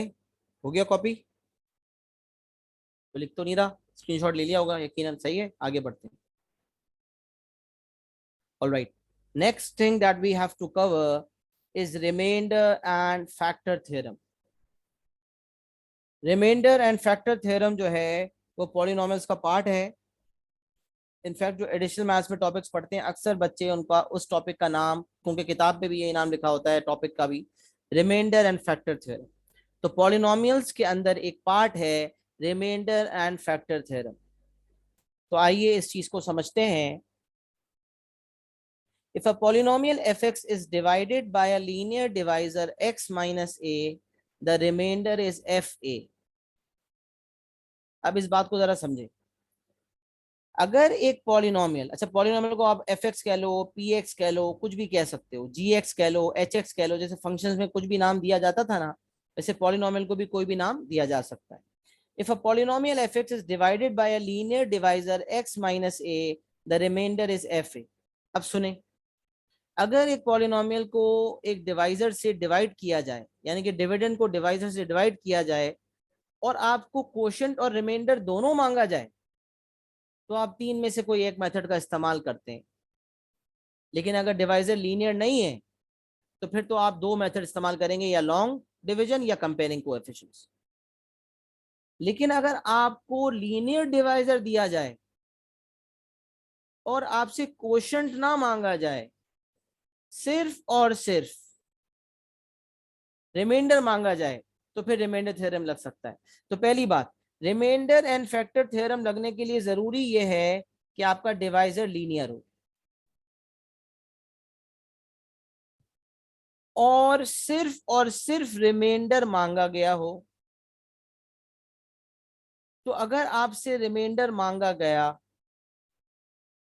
तो आप डिवाइजर को सबसे पहले इक्वेट टू 0 करेंगे। सिंथेटिक में भी हम यही करते थे, बॉक्स से बाहर नंबर लिखने के लिए डिवाइजर को इक्वेट टू 0 करते थे। तो डिवाइजर को इक्वेट टू 0 करें और इक्वेट टू 0 करके जो x की वैल्यू आएगी उस x की वैल्यू को पॉलिनोमियल में x की जगह पे सब्स्टिट्यूट कर देंगे तो जो भी आंसर आएगा वो आपका रिमाइंडर होगा। आई रिपीट, डिवाइजर को इक्वेट टू 0 करके जो x की वैल्यू आएगी उस वैल्यू को पॉलिनोमियल में x की जगह पे सब्स्टिट्यूट कर देंगे तो जो आंसर आएगा वो आपका रिमाइंडर होगा। अच्छा, ऐसा क्यों होता है ये थोड़ा सा मैं आपको ऊपर की वर्किंग से भी दिखाता हूं, लेकिन इसके लिए एक छोटा सा मिसाल पहले देखें, फिर फैक्टर थ्योरम डिस्कस करेंगे। पॉलिनोमियल वही है जो ऊपर अब 3 एग्जांपल्स हमने 3 मेथड्स में देखा। And find the remainder when px is divided by x + 2। अब आपसे सिर्फ रिमाइंडर मांगा गया है और आपसे जो है वो क्वोशंट मांगा नहीं गया, तो आपको क्या हिदायत है, x + 2 आपका डिवाइजर है, उसे इक्वेट टू 0 करें, x की वैल्यू आ गई -2, x की वैल्यू -2 को पॉलिनोमियल में सब्स्टिट्यूट कर दें। तो पॉलिनोमियल में जब -2 डाला तो यहाँ भी -2, यहाँ भी, यहाँ भी, यहाँ भी, हर जगह -2 सब्स्टिट्यूट कर दिया। जब सब्स्टिट्यूट किया तो आपका आंसर आ गया और ये आंसर आपका रिमाइंडर है। तो जब पॉलिनोमियल को 4 डिग्री पॉलिनोमियल को 1 डिग्री पॉलिनोमियल से डिवाइड किया गया यानी कि लीनियर डिवाइजर से, तो आपका रिमाइंडर आसानी आ गया बगैर किसी लंबी चौड़ी वर्किंग के। ये है रिमाइंडर थ्योरम। अच्छा, अभी आया कैसे ये मैं आपको बता रहा था। तो अभी हमने एक चीज का फैसला किया था ना कि ये आइडेंटिटी होती है, और समझ लें इसको नाम दे दे px का। px is equals to this, ये सारा मामला लिखा हुआ है। एक मिनट, यहाँ ये समझ लें px है और ये पूरा आपके सामने मौजूद है ये। अब सोचें, अगर आप x की जगह -2 डालेंगे और यहां भी -2 डालेंगे, यहां सब भी जगह भी, और यहां भी -2 डालेंगे, तो ये -2 डालने की वजह से ये दोनों क्या हो जाएंगे, 0, क्योंकि -2 + 2 ये 0 हो गया और ये सब मल्टीप्लाई होकर 0 हो गया, ये कट गया। इसका मतलब जो p में -2 डालने पे आंसर आया है इस चीज का, वही आंसर e का भी है। तो आइडेंटिटी ये बता रही है कि क्योंकि x -2 डालने पे ये 0 हो जाता है, लिहाजा डिवाइजर इंटू क्वोशंट तो 0 हो गया, तो बचा क्या, रिमाइंडर।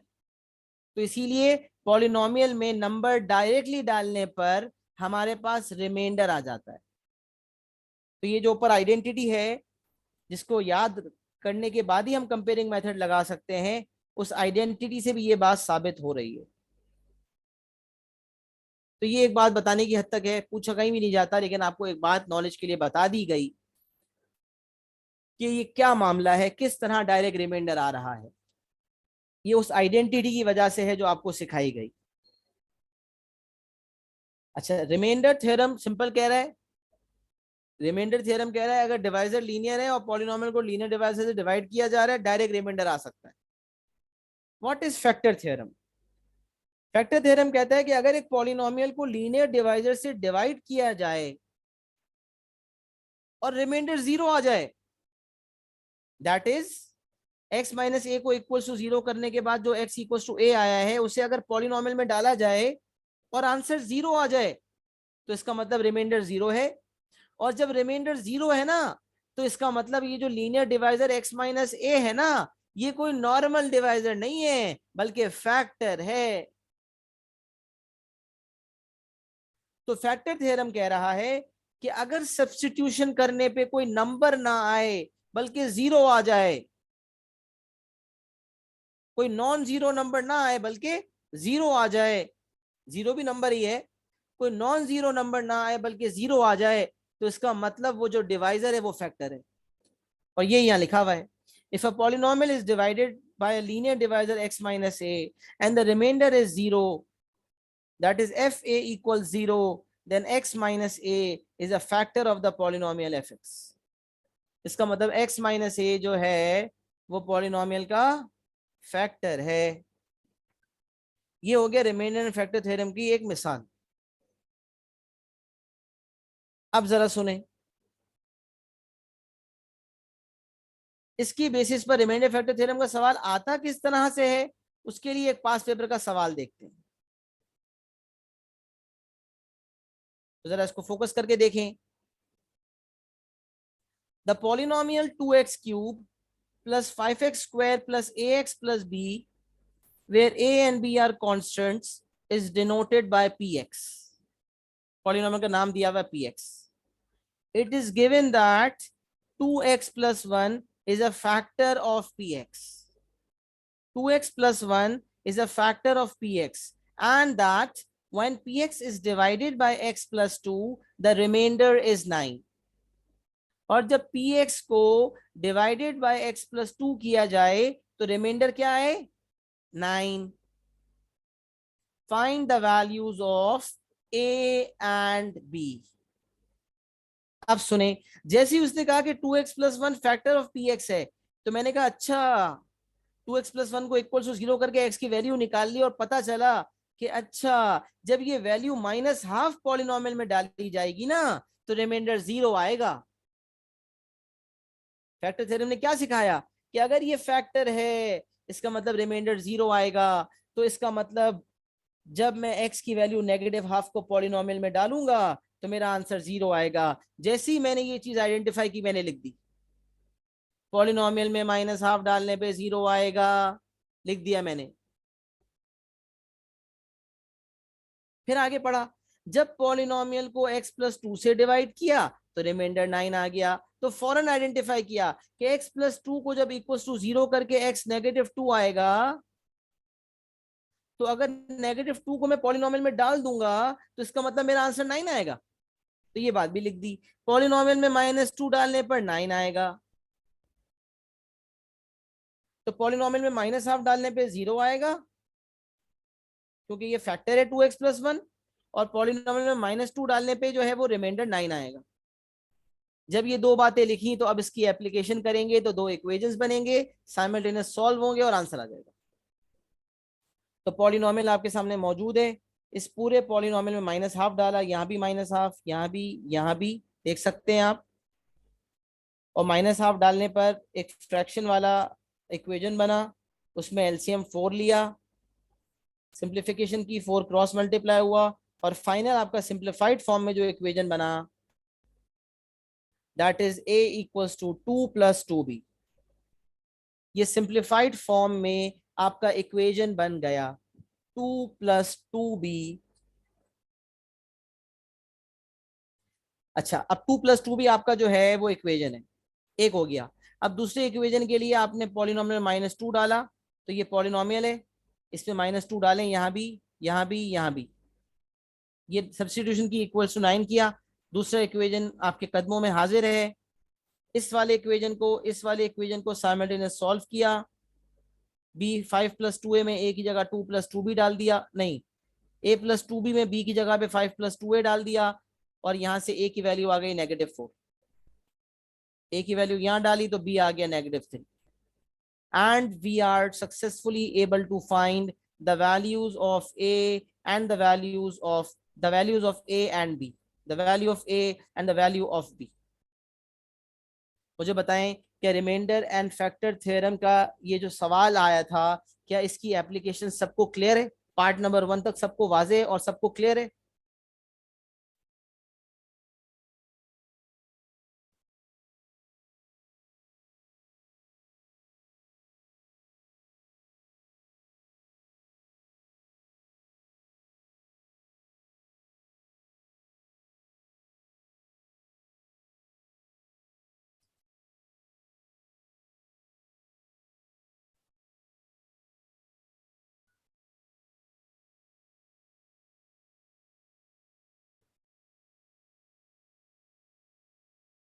अच्छा जी, ये आपका पहला पार्ट मुकम्मल हो गया, अल्हम्दुलिल्लाह सबको क्लियर है. Moving on towards the second part. when a and b have these values, factorize px completely.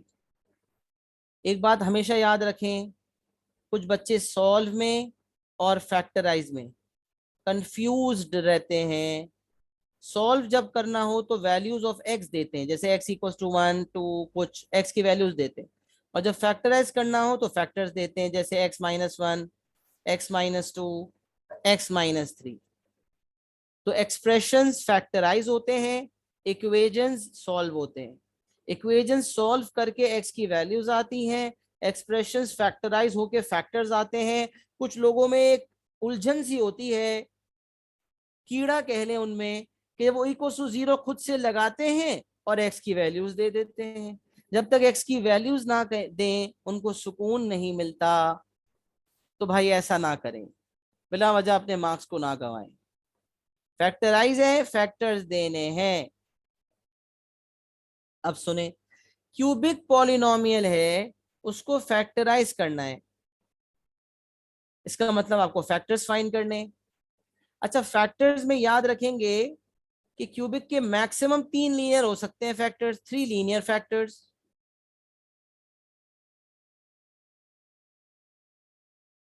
और ये भी हो सकता है कि 1 लीनियर हो एंड 1 क्वाड्रेटिक हो। ये भी हो सकता है कि एक लीनियर हो और एक क्वाड्रेटिक हो। तो या तो तीनों लीनियर होंगे या फिर एक लीनियर एक क्वाड्रेटिक होगा। अब क्योंकि यहाँ कंप्लीटली का लफ्ज लिखा हुआ है, तो इससे ऐसा महसूस होता है कि क्वाड्रेटिक पॉलिनोमियल आने के बाद वो मजीद फैक्टराइज होगा, यानी कि उसकी मिडिल ब्रेकिंग होगी।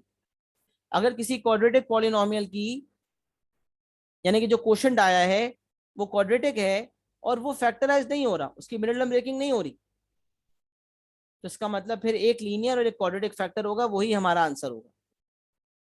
अच्छा, अब सवाल ये पैदा होता है कि भाई फैक्टर्स निकालें कैसे। तो अगर एक भी फैक्टर हमारे पास ना होना, तो फिर पहला फैक्टर निकालने के लिए ट्रायल एंड एरर यूज करते हैं, जिसको ट्रायल एंड इंप्रूवमेंट भी कहा जाता है। वो चीज हमारी अगली क्लास का इंशाल्लाह एजेंडा बन जाएगी, लेकिन अभी हमारा वो टास्क नहीं है। और वो इतना कोई मसला है भी नहीं, क्योंकि वो हमारे ए लेवल्स प्योर मैथ्स में उस तरह के सवाल है भी बहुत, कोई रेयरली कभी आ जाएगा, और कोई आता भी है तो वो फिर कॉम्प्लेक्स नंबर्स के साथ ज्यादा आता है, वो इंशाल्लाह आपको बताऊंगा। लेकिन अभी मैं इतना आपको समझा दूंगा कि इंशाल्लाह आज की क्लास के बाद आप पास पेपर्स के सवाल करने के अहल हो जाएंगे और आप पास पेपर्स के सवाल कर पाएंगे। फिर मजीद कुछ बातें इंशाल्लाह अगली क्लास में कवर करके आपको वो भी समझा दिया जाएगा, ताकि वो कोई ऐसी चीज ना रहे जो आपको कभी भी दिक्कत या परेशानी करे। तो अब अगर एक भी फैक्टर ना होता तो एक ट्रायल एंड एरर से निकालते, वो चीज हम सीख लेंगे, लेकिन यहाँ पर ऐसा मसला नहीं है, क्योंकि यहाँ एक फैक्टर एग्जामिनर ने ऑलरेडी दे दिया है। तो क्यूबिक पॉलिनोमियल का एक फैक्टर मौजूद है, बाकी दो निकाल लें। तो बाकी दो निकालने के लिए आपको ये भी पता है कि जब डिविडेंड को डिवाइजर से डिवाइड किया जाए और वो डिवाइजर कोई नॉर्मल डिवाइजर ना हो बल्कि फैक्टर हो, तो रिमाइंडर 0 आता है। तो पता चला कि आप इस तरह भी कर सकते हैं, कंपेयरिंग से भी तो कर सकते हैं। Dividend is identical to divisor into quotient plus remainder करते हैं ना, तो रिमाइंडर की जगह 0 लिख दें। तो डिवाइजर जो है इस वक्त फैक्टर है, उसकी जगह लिख देंगे 2x+1। डिविडेंड जो है वो पूरा आप ये लिख सकते हैं, और क्वोशिएंट की जगह आप लिख देंगे, क्योंकि क्वोशिएंट ये 3 डिग्री है, ये 1 डिग्री है, तो क्वोशिएंट आपका 2 डिग्री हो जाएगा, ax² + bx+c। तो इस कंपेयरिंग से भी आप इस चीज को अचीव कर सकते हैं। और क्योंकि ये डिवाइजर लीनियर डिवाइजर है, इस पे आप सिंथेटिक भी लगा सकते हैं। तो एक मेथड मैंने आपके सामने इस वक्त लिखा हुआ है, दूसरा ये मेथड नंबर 1 है। मेथड 2 भी मैं यहाँ लिख देता हूं। Dividend is identical to divisor into quotient plus remainder. और डिविडेंड आपका पूरा इक्वेशन जो दिया हुआ है 2x³ + 5x², और a की वैल्यू आ चुकी है, प्लस ax था, a की वैल्यू -4 है तो -4x, और फिर एंड में है प्लस b, और b की वैल्यू है -3 तो -3, इज आइडेंटिकल टू डिवाइजर। क्या है बेटा? डिवाइजर वो जो फैक्टर है वो है 2x+1, और क्वोशिएंट क्या है? ax² + bx+c, और प्लस रिमाइंडर करते हैं तो +0, क्योंकि रिमाइंडर 0 है। Why? Because 2x+1 is not a normal divisor but it is a factor. अब आप क्या करेंगे? इसको खोलेंगे, खोल के ए बी सी कंपेयर करेंगे, कोएफिशिएंट्स ए बी सी आ जाएगा। एक दफा ए बी सी आ जाएगा तो आपके पास क्वाड्रेटिक एक्सप्रेशन आ गया।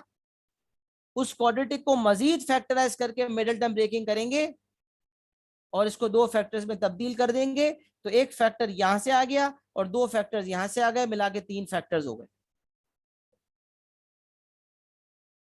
और बाज औकात ये क्वाड्रेटिक जो आता है ये फैक्टराइज होता ही नहीं है, तो फिर आप पॉलिनोमियल का आंसर एज इट इज दे देंगे।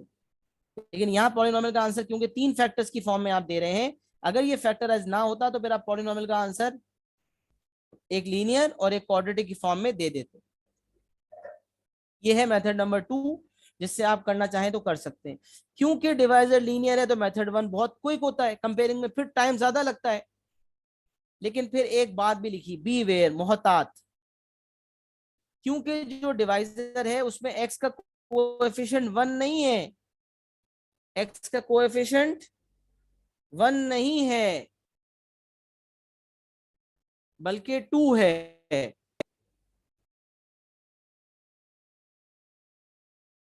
थोड़ी सी स्क्रीन रुक गई थी, वापस आते। क्योंकि एक्स का जो कोएफिशिएंट है वो 1 नहीं है बल्कि 2 है, इसका मतलब एंड में जो क्वोशंट आया उसके कोएफिशिएंट्स को डिवाइड करेंगे। तो आइए ये बात भी देख लेते हैं जो मैंने आपको समझाई थी लेकिन अप्लाई नहीं हुई थी, अप्लाई कर देते हैं। सबसे पहले जो डिविडेंड है उसके कोएफिशिएंट्स लिखें, 2, 5, -4, -3।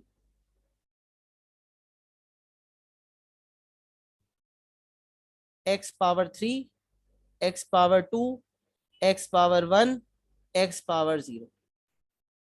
2, 5, -4, -3। फिर पहला वाला एज इट इज नीचे कॉपी हो गया,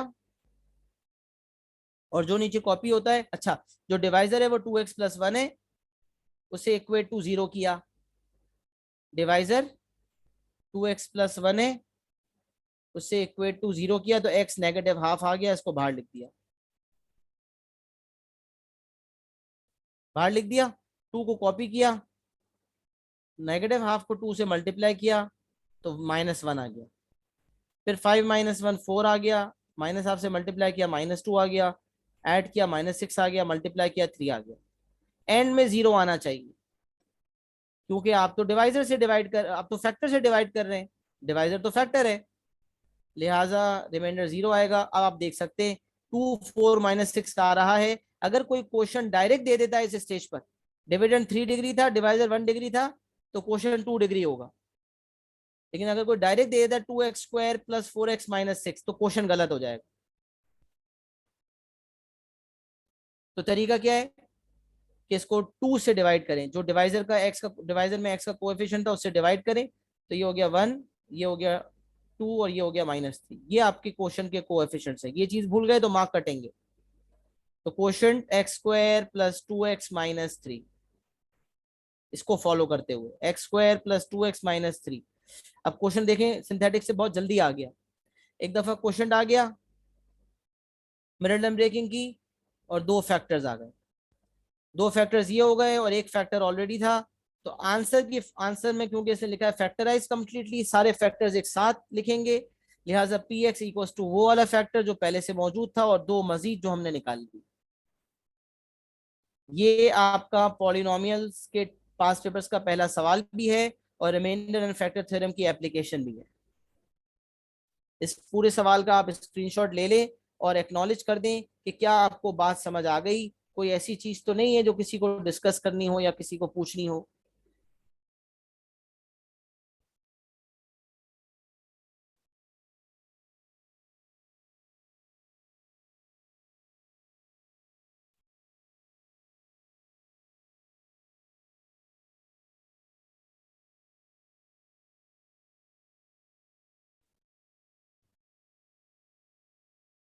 कोशिश करके मैं हर बात अपने पास से जितनी नॉलेज होती है, जितनी नॉलेज इम्पार्ट करना बिल्कुल जरूरी है, वो मैं आपके सामने पेश कर देता हूँ।